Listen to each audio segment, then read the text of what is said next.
Dear students, आज मैं आप लोगों को रिफ्लेक्शन का रिवीजन कराने जा रहा हूँ, जिसमें क्वेश्चन नंबर 1 है ए concave mirror of focal length F produces a real image n times the size of object. What is the distance of object from the mirror. एक कॉन्केव मिरर है जो एक रियल इमेज का n times magnified real image बना रहा है। उस concave mirror की फोकल लेंथ हमको निकालनी है। आप लोगों को मैंने बताया था कॉन्केव मिरर अगर रियल ऑब्जेक्ट की रियल इमेज बनाएगा और मैग्नीफाइड इमेज बनाएगा तो ये तभी होगा जब ऑब्जेक्ट सेंटर ऑफ कर्वेचर और फोकस के बीच में हो। तो इमेज सेंटर ऑफ कर्वेचर और इनफाइनाइट के बीच बनेगा, रियल इमेज बनेगा, मैग्नीफाइड बनेगा और इन्वर्टेड बनेगा, क्योंकि हमें पता है magnification transverse minus v by u होता है। और अगर रियल ऑब्जेक्ट का रियल इमेज है तो वी और यू दोनों का साइन सेम है, तो मैग्नीफिकेशन कैसा आएगा, नेगेटिव आएगा। और मैग्नीफिकेशन अगर नेगेटिव आएगा तो इमेज कैसा होगा, इन्वर्टेड, राइट। तो यहां पर एक बात तो समझ में आती है, अगर n टाइम्स आना तो v की वैल्यू u का n टाइम्स होगा, क्योंकि हमें पता है मैग्नीफिकेशन का जो मॉडुलस है वो n है, क्योंकि हमारी जो इमेज है वो ऑब्जेक्ट के रिस्पेक्ट में n टाइम्स मैग्नीफाइड है। तो अगर हम बात करें यहां पर कि u की वैल्यू अगर -x है तो v की वैल्यू हमारी माइनस का nx हो जाएगा, क्योंकि हमको n टाइम्स मैग्नीफाइड इमेज चाहिए। अच्छा, फोकल लेंथ हमारा जो मिरर है वो कॉन्केव है, तो फोकल लेंथ हो जाएगा माइनस का f। साइन कन्वेंशन हो जाएगा ऑब्जेक्ट से मिरर पर बाउंड्री पे जाने वाली रे इंसिडेंट रे की डायरेक्शन को पॉजिटिव मानेंगे। तो u हमारा -x पोल से ऑब्जेक्ट तक अपोजिट टू कन्वेंशन, v हमारा -nx, f हमारा -f। लगाएंगे मिरर फार्मूला 1/f बराबर 1/v प्लस 1/u। तो ये हो गया 1/-f 1/-nx 1/-x, माइनस पूरे से खत्म है तो ये बचा 1/f बराबर एलसीएम लिया nx, इधर बच रहा 1 प्लस n, राइट। तो यहां से क्रॉस मल्टीप्लाई करेंगे तो x बराबर आ रहा है f times n plus 1 upon n। ये हमारा आंसर होगा, इसे आप लोग नोट करिए। x equal to f times n plus 1 upon n। Question number 2 में कह रहे हैं concave mirror has focal length of 20 centimetre, find position और positions of an object for which the image is double the object size. कह रहे हैं object की वो कितनी पोजीशंस हैं जिसके लिए इमेज का साइज ऑब्जेक्ट के साइज का डबल है। आप इस क्वेश्चन को नोट करिए। क्वेश्चन नंबर 2 में हमसे कहा गया था कि कॉन्केव मिरर है, इसके सामने एक ऑब्जेक्ट है और उस ऑब्जेक्ट की जो इमेज बननी है वो ऑब्जेक्ट के साइज का डबल बनना है। तो कॉन्केव मिरर ऐसा 2 बार कर सकता है। सवाल में ये नहीं कहा गया कि इमेज रियल है या वर्चुअल है, राइट। हमें दोनों पॉसिबिलिटी लेके चलना है। कुल मिला के इमेज का साइज ऑब्जेक्ट के साइज का डबल है। अब वो इरेक्ट भी हो सकता है, इन्वर्टेड भी हो सकता है, ऐसा तो कहा नहीं है, केवल हमें इमेज का साइज डबल करना है। तो यहाँ 2 पॉसिबिलिटी है। एक बार ऑब्जेक्ट जब सेंटर ऑफ कर्वेचर और फोकस के बीच में हो तो इमेज सेंटर ऑफ कर्वेचर और माइनस इनफाइनाइट के बीच में real, inverted, magnified 2 times image बनेगी। तो पहली पॉसिबिलिटी ये है जिसमें u हमारा -x1 बोलो तो v हमारा -2x1 हो जाएगा, राइट। और फोकल लेंथ हमारा -20 हो जाएगा। और दूसरी पॉसिबिलिटी है कि ऑब्जेक्ट रियल है, इमेज हमारी वर्चुअल है, इरेक्ट है और मैग्नीफाइड है, 2 टाइम साइज की है। तो इस केस में आप कहेंगे जो u2 है वो हमारा -x2 और जो v2 है वो हमारा +2x2, राइट। और फोकल लेंथ हमारा -20 सेंटीमीटर। तो यहाँ पे 2 केस होंगे और हमें इन दोनों केस में x1 x2 ऑब्जेक्ट की पोजीशन पता करनी है। तो देखिए पहले केस में अगर हम मिरर फार्मूला लगाएं 1/f बराबर 1/v प्लस 1/u। चलिए वैल्यू रखते हैं तो 1/-20 1/-2x1 1/-x1, माइनस पूरे से खत्म होता हुआ 1/20 2x1 एलसीएम आ गया, ये 2x1 है, यहां पे बचा 1 + 2। तो यहां से आप देख रहे हैं कि x1 की वैल्यू आ रही है 30 सेंटीमीटर। तो पहले केस का आंसर है कि ऑब्जेक्ट पोल से 30 सेंटीमीटर की दूरी पे होगा। तो इमेज जो है 60 सेंटीमीटर की दूरी पर real inverted magnified 2 times image बनेगी। सेकंड पॉसिबिलिटी में अगर हम मिरर फार्मूला लगाएं तो 1/f equal to 1/v plus 1/u। Values को विद साइन रखेंगे, -20 ये हमारा 1/2x2 और ये हमारा 1/-x2। तो यहां से 1/-20 एलसीएम आया 2x2, इधर बचा 1 - 2, राइट। तो ये माइनस माइनस हुआ खत्म, यहां बचा 1, तो x2 की वैल्यू आ गई 10 सेंटीमीटर, राइट। इसका मतलब एक बार ऑब्जेक्ट पोल से 10 सेंटीमीटर लेफ्ट, मतलब रियल ऑब्जेक्ट है, इमेज 20 सेंटीमीटर पीछे, वर्चुअल इमेज बनेगी, मैग्नीफाइड बनेगी, 2 टाइम्स बनेगी और इरेक्ट इमेज होगी। ये हमारे 2 आंसर आ गए हैं, इसे आप लोग नोट कर लीजिए। क्वेश्चन नंबर 3 में कह रहे हैं a 2 centimetre high object is placed on principal axis of a concave mirror at a distance of 12 centimeter from the pole. If the image is inverted, real and 5 centimeter high, find the position of image and focal length of mirror. Right? पहले ये सवाल note कर लीजिए। इस सवाल में image का size 5 centimetre है, ऑब्जेक्ट का साइज 2 सेंटीमीटर है। तो अगर मैग्निफिकेशन हम लोग लिखते थे तो मैग्निफिकेशन होता था -v/u, और अगर हम मैग्निफिकेशन का मॉडुलस ले लें तो ये बताइए मॉडुलस v/u, और ये हमारा हो जाएगा यहाँ पर image size upon object size, तो ये बनेगा 5/2, ये modulus v upon modulus u 12 है। तो यहाँ से मॉडुलस v की वैल्यू आ गई 30 सेंटीमीटर, यानी अगर विद साइन लिखें तो v की वैल्यू होगी -30 सेंटीमीटर।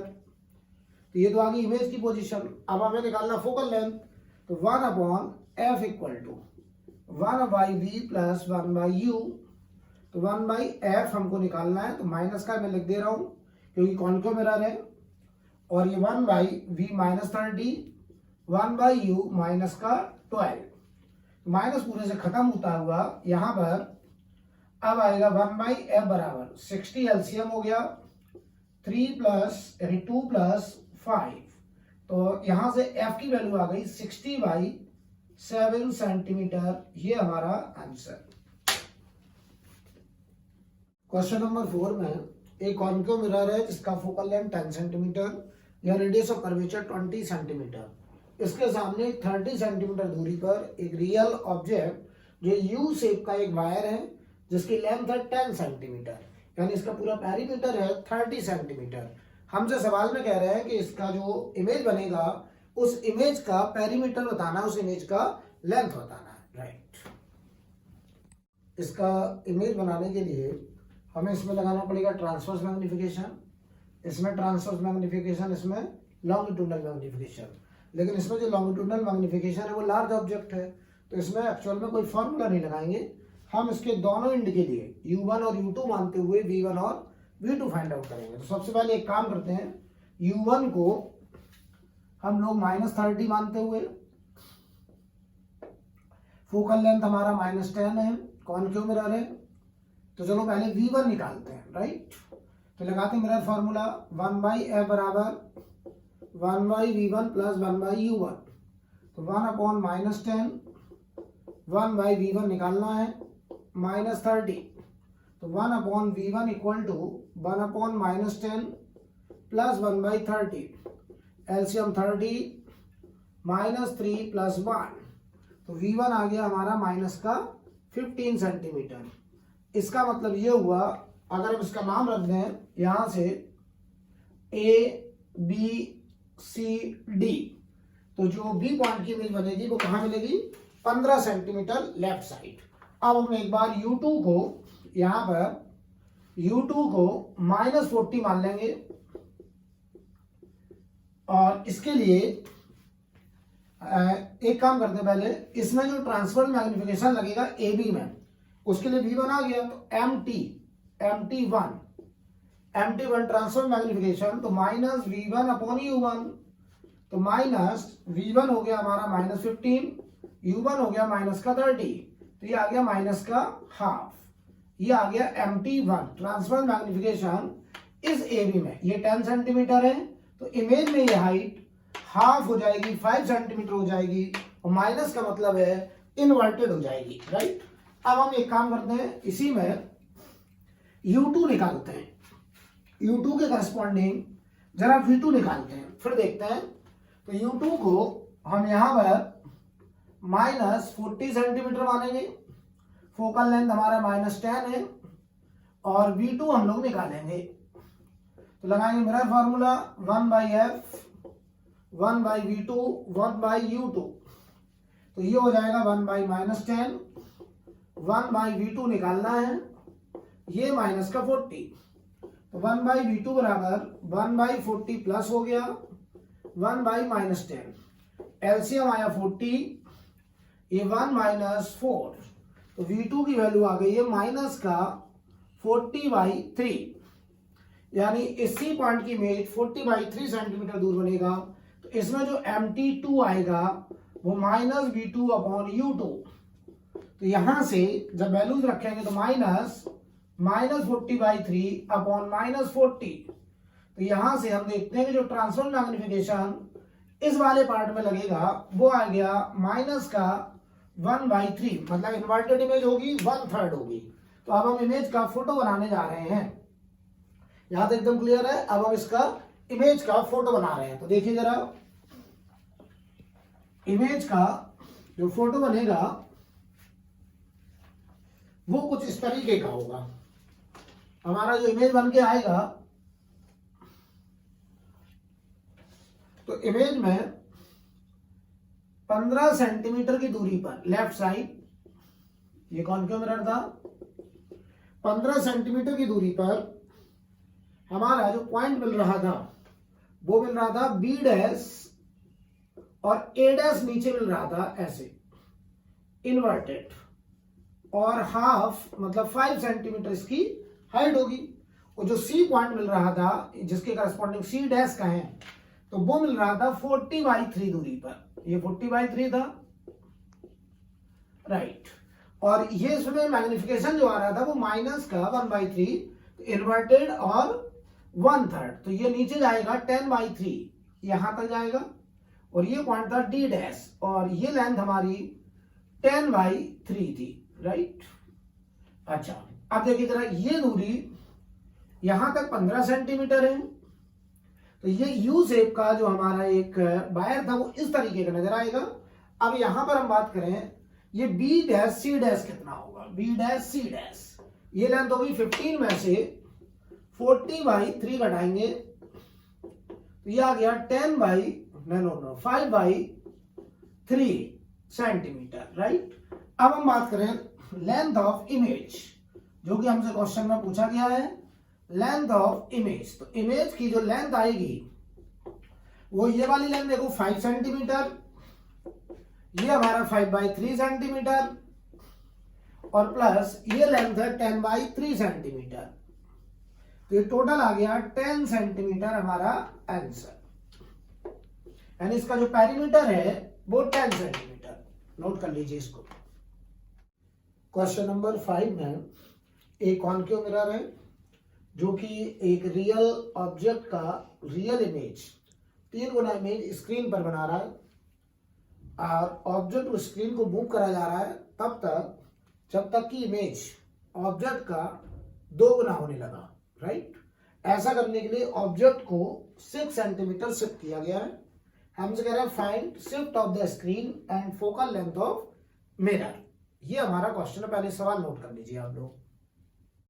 तो क्वेश्चन नंबर 5 में हमने मान लिया कि ऑब्जेक्ट फोकस और सेंटर ऑफ कर्वेचर के बीच में x दूरी पे है, इसकी हाइट y है। हमें कहा गया कि इमेज जो है स्क्रीन पर 3 टाइम्स बन रहा है, तो इमेज 3 टाइम्स तभी बनेगा जब इमेज सेंटर ऑफ कर्वेचर और -∞ के बीच बनेगा, इन्वर्टेड बनेगा, रियल बनेगा, 3 टाइम्स बनेगा। तो जो v होगा वो 3x हो जाएगा। इसका मतलब अगर हम मिरर फार्मूला लगाएं तो 1/f, कॉन्केव मिरर है तो -1/f, या एक काम कर लीजिए, पहले u बराबर -x, तो v बराबर -3x, और जो फोकल लेंथ होगा वो हमारा हो जाएगा आपका -f मान लीजिए।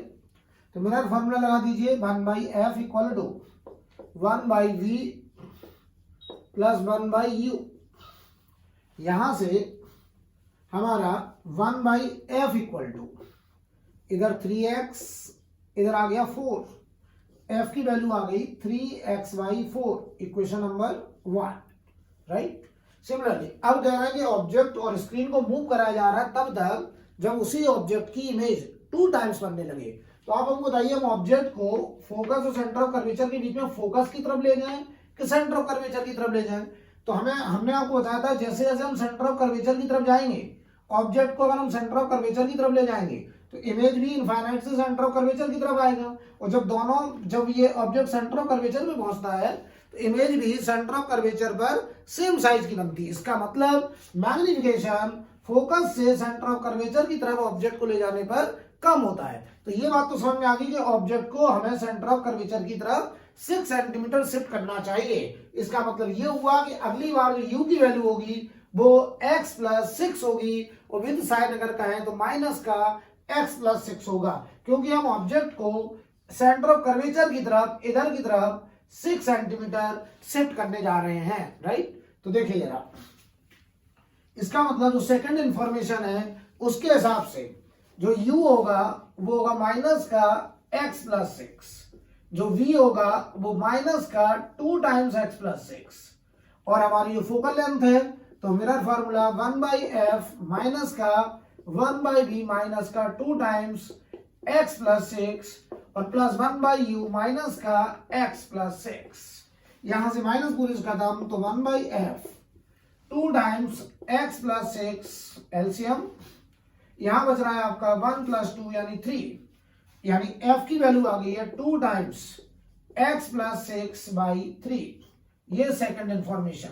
अब हम इक्वेशन नंबर 1 और 2 से, दोनों में मिरर तो सेम ही है तो फोकल लेंथ तो सेम होगा, तो दोनों इक्वेशन से f की वैल्यू को हम लोग इक्वेट करने जा रहे हैं।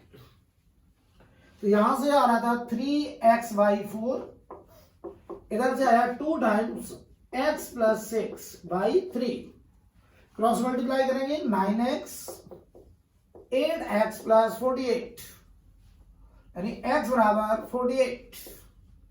इसका मतलब ऑब्जेक्ट को हमने पहले 48 सेंटीमीटर पे रखा होगा। अब अगर बात करें फोकल लेंथ, यहां वैल्यू रख दीजिए 3x/4, तो 3 × 48/4 12, ये 36, तो फोकल लेंथ आ गया 36। इस सवाल में फोकल लेंथ 36 आ गया। हमसे कह रहे हैं स्क्रीन को कितना शिफ्ट करना है, स्क्रीन को कितना शिफ्ट किया गया। तो बताइए जरा, स्क्रीन का initial position of screen, initial position of screen, screen बताइए पहले कितनी दूरी पे था आपका, 3x दूरी पे था, तो 3x, तो 3 × 48, यह आपका आ रहा है 144 सेंटीमीटर। बाद में final position of screen 2 times x + 6, तो 48 6 हमारा हुआ 54, और ये हुआ 108 सेंटीमीटर, राइट। इसका मतलब शिफ्ट ऑफ स्क्रीन, स्क्रीन को कितना शिफ्ट किया गया, तो 144 से 108 आ गया, तो 144 - 108 यानी 36 सेंटीमीटर स्क्रीन को शिफ्ट किया गया होगा। आंसर नोट करिए। क्वेश्चन नंबर 6 में कह रहे हैं एक रॉड है जिसका लेंथ है 10 सेंटीमीटर, एक कॉन्केव मिरर जिसका फोकल लेंथ 10 सेंटीमीटर, उससे 20 सेंटीमीटर दूर रॉड का एक एंड है और दूसरा एंड है 30 सेंटीमीटर दूर। हमको इस रॉड का इमेज का लेंथ बताना है, यानी इमेज का फोटो बनाना है, और हमें इसमें लॉन्गिट्यूडनल मैग्निफिकेशन निकालना है। पहले आप लोग इस सवाल को नोट कर लीजिए। इस सवाल में ये जो ऑब्जेक्ट है एक्सटेंडेड ऑब्जेक्ट है, लार्ज ऑब्जेक्ट है, 10 सेंटीमीटर की लेंथ है, लॉन्गिट्यूडनली प्लेस्ड किया गया है। तो इसमें हम लोग मैग्निफिकेशन लॉन्गिट्यूडनल ml जो हम लोगों ने पढ़ा था, ml - v²/u², ये यहाँ पे नहीं लगाया जाएगा। ये हम कब लगाते हैं, जब ऑब्जेक्ट शॉर्ट ऑब्जेक्ट होता, अगर ये हमारा x mm जैसा दिया जाता तब हम लोग इसमें लॉन्गिट्यूडनल मैग्निफिकेशन -v²/u² लगाते हैं। तो यहाँ पे ये फेल कर जाएगा। तो तो इसके लिए हम लोग करेंगे क्या, यहाँ पर एक बार ए पॉइंट की इमेज बनाएंगे और बी पॉइंट की इमेज बनाएंगे। तो हम आपको सबसे पहले तो पॉइंट ए के लिए बता दें, पॉइंट ए के लिए तो बताइए यू कितना होगा -20। अच्छा, रेडियस ऑफ कर्वेचर कितना है -20। इसका मतलब जो ए पॉइंट है वो सेंटर ऑफ कर्वेचर पे है, तो इसका जो वी आएगा वो -20 आएगा। इसका मतलब ए पॉइंट की इमेज ए के ही ऊपर बनेगी। लेकिन अगर हम पॉइंट बी के लिए बात करें, यार ये बात समझ में आ रही है कि ए पॉइंट की इमेज यही क्यों बनेगी, क्योंकि ए पॉइंट इस मिरर का सेंटर ऑफ कर्वेचर हो गया, क्योंकि r बराबर 2f होता है, राइट। अब देखिए जरा पॉइंट बी के लिए जो u होगा वो -30 होगा, फोकल लेंथ -10 है, तो हम लोग v निकाल लेते हैं मिरर फॉर्मूला लगा करके। 1/v plus 1/u equal to 1/f। तो ये माइनस का 10, ये हमको निकालना है, ये माइनस का 30। तो यहां से 1/v बराबर 1/30 प्लस 1/-10। तो 1/v एलसीएम आ गया 30, 1 - 2, तो v आ गया माइनस का 15 सेंटीमीटर। यानी इस बी पॉइंट की जो इमेज बनेगी वो 15 सेंटीमीटर दूरी पर लेफ्ट साइड बनेगी, रियल इमेज बनेगी। तो हम इमेज का यहाँ पर फोटो बनाने जा रहे हैं। अब हम इमेज का फोटो बनाने जा रहे हैं। हमने देखा कि जो बी पॉइंट है उसकी इमेज 15 सेंटीमीटर दूर, ए पॉइंट की इमेज 20 सेंटीमीटर दूर। इसका मतलब इस मिरर से इस रॉड की जो इमेज बनेगी वो कुछ ऐसे बनेगी। जो ए पॉइंट है वो ए पॉइंट तो यहीं बनेगा ए डैश, और बी पॉइंट की इमेज यहां बनेगी ऐसे। इसका मतलब ये इमेज इन्वर्टेड होकर के आएगी ऐसे, ये बी डैश, और ये दूरी हमारी होगी 15 सेंटीमीटर और ये दूरी होगी 20 सेंटीमीटर। इसका मतलब इमेज का साइज है 5 सेंटीमीटर। तो अगर हम तुमसे कहें लेंथ ऑफ इमेज तो 5 सेंटीमीटर है, इन्वर्टेड है तो लॉन्गिट्यूडनल मैग्निफिकेशन। बताइए इमेज का साइज ऑब्जेक्ट के साइज का आधा है और इन्वर्टेड है तो माइनस का 1/2, ये हमारा हो जाएगा लॉन्गिट्यूडनल मैग्निफिकेशन। ये हमने कैसे निकाला, image size upon object size, और इन्वर्टेड है इसलिए माइनस। माइनस क्यों आया, क्योंकि ये इन्वर्टेड है और ये 1/2 बता रहा है image size upon object size. Note कर लीजिए। क्वेश्चन नंबर 7 में ये कॉनकेव मिरर है, इसका फोकल लेंथ 20 सेंटीमीटर। ये एक कॉन्वेक्स मिरर है जिसका फोकल लेंथ है 10 सेंटीमीटर। यहाँ एक ऑब्जेक्ट है जिसकी हाइट है h। हमसे कह रहा है find total magnification after 2 successive reflection, first on M1 and then on M2। ये हमारा क्वेश्चन है, राइट। इस क्वेश्चन में टोटल मैग्निफिकेशन निकालना है, इसका मतलब हमें नेट मैग्निफिकेशन बताना है, मतलब final image upon initial object, हमें उसके हिसाब से मैग्निफिकेशन बताना है। तो पहले देखते हैं ये ऑब्जेक्ट पहले M1 मिरर से रिफ्लेक्शन होना है, तो यहां से लाइट रे ऐसे जाएगा। ये ऑब्जेक्ट इसके लिए कैसा है, रियल ऑब्जेक्ट। इसकी इमेज देखते हैं कहां बनेगा। तो इसके लिए हम लोग मिरर फॉर्मूला लगाएंगे, तो u होगा -30, फोकल लेंथ होगा -20।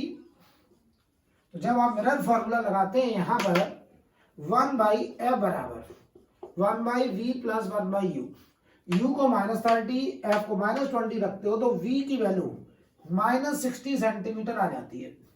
इसका मतलब इस कॉनकेव मिरर से जो इमेज बनेगी वो 60 सेंटीमीटर इसके पोल से किधर की तरफ, लेफ्ट साइड। अच्छा 60 सेंटीमीटर का मतलब 40 और इधर 20। तो अगर हम इसको नाम ए दें तो ये ए डैश। अब इसमें लगेगा मैग्निफिकेशन कौन सा, ट्रांसवर्स, राइट। तो पहले मिरर का जो M1 मैग्निफिकेशन आएगा वो होगा -v1/u1। तो माइनस ये हमारा v1 आया है माइनस का 60 और ये माइनस का 30। तो M1 जो आया -2, यानी जो इमेज बनेगी वो इन्वर्टेड ऐसे बनेगी, a डैश b डैश, और ये हाइट s तो ये हाइट 2h। तो ये बन गई पहली इमेज, यानी M1 मिरर की जो पहली इमेज बनी a डैश b डैश वो रियल, इन्वर्टेड, मैग्नीफाइड 2 टाइम्स। लेकिन जब इससे रिफ्लेक्शन के बाद लाइट बैक होगा तो इस मिरर के लिए बनेगा इंसिडेंट रे। इसका मतलब इसका रिफ्लेक्टेड रे इस मिरर के लिए क्या बनने जा रहा है, इंसिडेंट रे। तो ये कहता मेरा इंसिडेंट रे जहां से आता वो मेरा ऑब्जेक्ट, और ये कह रहा मेरा रिफ्लेक्टेड रे जहां पे कट करता वो मेरा इमेज। इसका मतलब इसकी रिफ्लेक्टेड रे जो कि a डैश b डैश पे कट कर रही है, जो इसके लिए इंसिडेंट रे बन रही है, मतलब इसके लिए जो M2 मिरर है उसका object a dash b dash बनने जा रहा है। कैसा ऑब्जेक्ट? Virtual object, right. तो इसके लिए एक नया ऑब्जेक्ट हो गया a डैश b डैश जो कि वर्चुअल ऑब्जेक्ट है। कितनी दूरी पर है? तो यहां से 20 सेंटीमीटर। अब देखिए जरा इसका वर्चुअल ऑब्जेक्ट जो कि वास्तव में M1 की कैसी इमेज है? Real image. कितना दूर है? 20 सेंटीमीटर। इसका बताओ रेडियस भी कितना है? 20, क्योंकि फोकल लेंथ है 10, तो इसका रेडियस 20। तो आप हमको एक बात बताइए, अगर ये ऑब्जेक्ट इसके सेंटर ऑफ कर्वेचर पे है तो इमेज भी कहां होगी? सेंटर ऑफ कर्वेचर पे। तो इसके लिए u हमारा प्लस का 20 हो गया इसके लिए, क्योंकि साइन कन्वेंशन ये चल रहा है, तो पोल से ऑब्जेक्ट प्लस 20, तो v हमारा प्लस 20 आएगा। यानी बात समझ में आ रही? प्लस 20 कैसे आ गया? क्योंकि ये इसके कहां पे है? Centre of curvature. तो इसके लिए second magnification transverse minus v by you, तो ये आ गया -1, और -1 का मतलब है इन्वर्टेड और सेम साइज। तो यहां पे इसी जगह पर इमेज इन्वर्टेड यानी ऊपर की तरफ बन जाएगी a डबल डैश, ये पहले a डैश था, अब हो गया a double dash b double dash और ये 2h। यानी देखिए हमारा फाइनल इमेज है a double dash b double dash, initial object a b, तो फाइनल इमेज ऑब्जेक्ट के रिस्पेक्ट में इरेक्ट है, और कितने टाइम्स है? 2 टाइम्स। तो जो हमारा m टोटल आएगा, अगर हम उसका साइन देखें तो प्लस क्यों आ रहा है? क्योंकि इरेक्ट इमेज है, और ऑब्जेक्ट के कंपेयर में कितने टाइम्स है? 2 टाइम्स। तो टोटल मैग्निफिकेशन आएगा प्लस का 2। एक तरीका ये है, या फिर एक काम करिए आप, टोटल मैग्निफिकेशन निकालने के लिए जितने भी मिरर हैं सबसे रिफ्लेक्शन कराइए और सारे मैग्निफिकेशन क्या कर दीजिए? मल्टीप्लाई। तो M1 की वैल्यू आई थी -2, M2 की वैल्यू -1, तो ये हमारा +2 आंसर। इसे आप लोग नोट करिए। क्वेश्चन नंबर 8 में कह रहा है refractive index of glass cylinder is 2। ये एक सिलेंडर है ग्लास का जिसका रिफ्रैक्टिव इंडेक्स 2 कहा गया है। The angle theta made by the plane mirror for which final ray is anti parallel to incident ray. ये हमारा इंसिडेंट रे है और ये फाइनल इमर्जेंट रे है। कह रहा है फाइनल रे इंसिडेंट रे के साथ एंटी पैरेलल देखा गया, इसके लिए थीटा की क्या वैल्यू हो? राइट। इस सवाल में यह हमें फोटोग्राफ दिया गया है कि लाइट रे इस सिलेंडर को ग्रेज करके आ रहा है। तो यहाँ का मीडियम एयर है, अंदर का medium refractive index two denser medium है, लाइट रेयरर टू डेंसर आ रहा है, लेकिन रेयरर मीडियम में सिलेंडर को ग्रेज कर रहा है, तो नॉर्मल होगा रेडियस। तो ये जो एंगल है ये 90। तो मैंने आपको बताया था अगर रेयरर मीडियम में एंगल 90 है, तो जब ये लाइट डेंसर मीडियम में जाएगा तो नॉर्मल से जो एंगल बनाएगा वो क्रिटिकल एंगल होगा आईसी, राइट। अब देखिए जरा ये आईसी आ गया, यानी आईसी कैसे है? क्लियर है? क्योंकि आपने पढ़ा था अगर डेंसर में आईसी होता है तो रेयरर में 90 होता है, या उल्टा बोले स्नेल्स लॉ लगाना है, रेयरर में 90 तो डेंसर में आईसी। अब देखिए जरा ये जो ट्रायंगल बन रहा है अंदर, ये रेडियस है आइसोसेलेस, तो अगर ये आईसी तो ये एंगल भी आईसी होगा, और अगर ये आईसी होगा तो यहां लाइट रे जब बाहर निकलेगा तो डेंसर में आईसी, रेयरर में 90 पे बाहर निकलेगा, राइट। ये 90 बाहर निकला, ग्रेज करके बाहर गया। अब देखिए यहाँ पे ये थीटा है तो ये वाला एंगल भी थीटा होगा, तो ये एंगल कितना? 90 माइनस थीटा, क्योंकि नॉर्मल है, ये हमारा थीटा हो जाएगा, राइट। तो ये एंगल भी कितना होगा? 90 माइनस थीटा। हमसे कह रहे हैं कि जो टोटल डेविएशन है वो 180 डिग्री है, क्योंकि फाइनल रे इंसिडेंट रे के साथ एंटी पैरेलल, यानी जो डेल्टा नेट है वो हमारा 180 डिग्री होना चाहिए। तो डेल्टा 1 देखिए पहले, तो यहां पर लाइट रे जा रहा था स्ट्रेट, तो डेविएशन कैसे निकालते थे? यहां पर ऐसे लाइट रे जा रहा, अचानक से ऐसे घूमा, तो ये हमारा डेल्टा 1, और ये होगा हमारा 90 माइनस आईसी क्लॉकवाइज। दूसरा डेल्टा देखिए, ये लाइट रे ऐसे जा रहा था, अचानक से ऐसे घूम गया, ये हुआ डेल्टा 2, और ये डेल्टा 2 भी हुआ हमारा 90 माइनस आईसी क्लॉकवाइज, ऐड हो रहे हैं। तीसरा डेल्टा हमारा ये है, लाइट रे ऐसे जा रहा था स्ट्रेट, अचानक से ऐसे घूमा, तो ये पूरा 180 में से 180 माइनस 2 थीटा घटाया, 2 थीटा क्लॉकवाइज, और ये तीनों मिलकर के 180 डिग्री होना चाहिए। तो 90 90 180 कैंसिल, यानी आई सी बराबर थीटा, हमको थीटा निकालना है जिसकी वैल्यू आई सी के बराबर आ रही है। तो मैंने आपको बताया था अगर आई सी निकालना तो यहां लगा देंगे स्नेल्स लॉ। तो रियल मीडियम में 90 1 इंटू साइन 90, यहाँ पे n मतलब 2 इंटू साइन आई सी। तो साइन आई सी की वैल्यू है 1/2। तो आई सी आ गया हमारा 30 डिग्री, राइट। और अगर आई सी 30 आ गया तो थीटा भी हमारा 30 हो गया। तो आंसर आ गया है theta will be equal to 30 degree. इसे आप नोट कर